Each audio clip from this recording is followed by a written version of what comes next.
Последние новости из Туркменистана. Читайте нас в Телеграме и не забудьте подписаться. Единственный в Туркменистане мобильный оператор Алтын-Асыр упускает сотни тысяч манатов в год, которые мог бы заработать на продаже так называемых красивых телефонных номеров.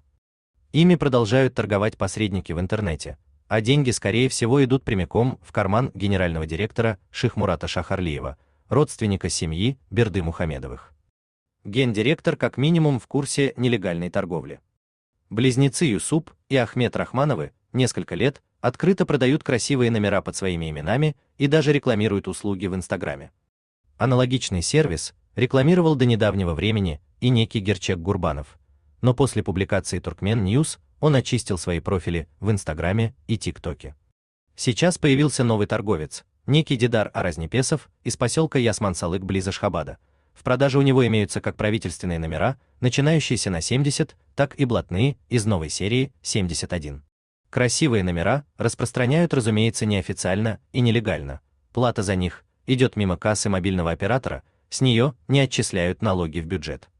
На фоне выручки Алтын-Асыр, которая обслуживает несколько миллионов абонентов, суммы могут казаться незначительными, но для маленького бизнеса они огромны.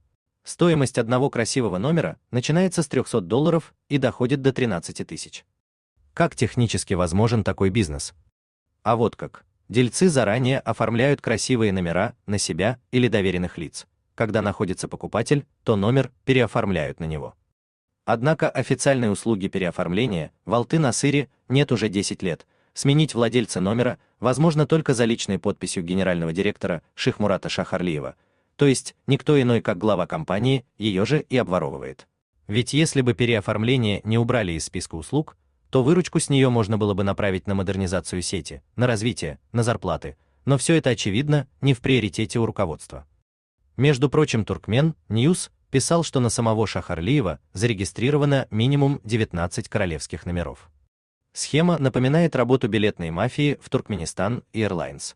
Тамошний начальник выкупает товар своей организации, а именно авиабилеты или их номера в больших объемах на подставных лиц, а затем с помощью посредников продает их с большими накрутками в $100-150 за билет. Только билетная мафия действует более скрытно, в то время как торговцы красивыми номерами, зарабатывая на каждом номере до нескольких тысяч долларов, публичности совсем не стесняются. Мобильные мафиози чувствуют себя намного спокойнее, ведь за ними стоит не просто высокий чиновник, а член семьи президента Туркменистана. Супруга Шихмурата Шахарлиева, Язгуль Шахарлиева, в девичестве Реджепова, является двоюродной сестрой Сердара Берды Мухамедова. Даже совет директоров компании не в силах контролировать гендиректора с такими связями, поэтому Шахарлиев может жертвовать интересами оператора, заниматься хищениями и создавать искусственный дефицит номеров ради собственного обогащения. На искусственном дефиците зарабатывают и чиновники Управления кибербезопасности Туркменистана. Они намеренно ухудшают возможности интернета с помощью ковровых блокировок, которые затрагивают все популярные соцсети, мессенджеры, информационные ресурсы. К примеру, ненадолго разблокированный мессенджер WhatsApp вновь доступен в стране только через VPN. Обычные VPN-сервисы тоже блокируют, поэтому и процветает бизнес чиновников по торговле собственным VPN, в том числе белых списков абонентов, которых не затрагивают ограничения. У вас есть что рассказать? Пишите нам в секретном чате Телеграма. Мы никогда не раскрываем свои источники и гарантируем полную анонимность. А если вам нравится наша работа, поддержите нас, становитесь нашим спонсором.